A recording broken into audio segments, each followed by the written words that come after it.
Bilan peu satisfaisant. C'est ainsi que le Conseil national du patronat du Bénin apprécie le niveau d'exécution de ses activités au titre de l'année 2015.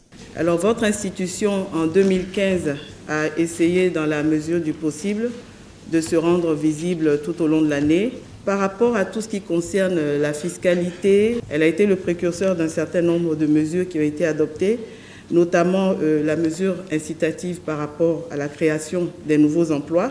Globalement, ce qu'on peut retenir, c'est qu'il y a eu beaucoup de propositions d'activités, mais le niveau de réalisation est relativement faible.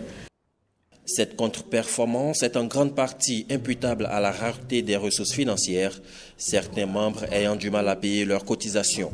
Pour le président du CNP, le patronat béninois doit désormais agir efficacement pour le développement économique du Bénin. Tous les regards sont actuellement tournés vers nous, chefs d'entreprise, pour améliorer les conditions de vie et de travail de nos populations.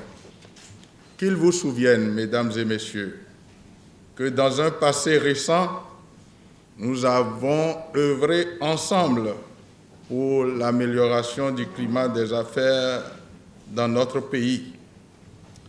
Mais nous n'avons pas toujours été compris.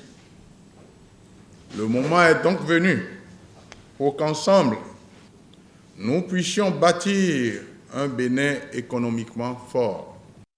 Cette session du CNP Bénin lui a également permis de valider son projet de plan d'orientation stratégique 2017-2021. Eh bien, c'est le cahier des charges qui va sous-tendre les différentes actions que nous avons l'intention de mener pour faire en sorte que le secteur privé soit vraiment le secteur créateur de richesses et créateur d'emplois. Le Conseil national du patronat du Bénin compte aujourd'hui près de 500 chefs d'entreprise. Ces derniers espèrent un apurement dans un bref délai de la dette intérieure par l'État pour la viabilité de leur société.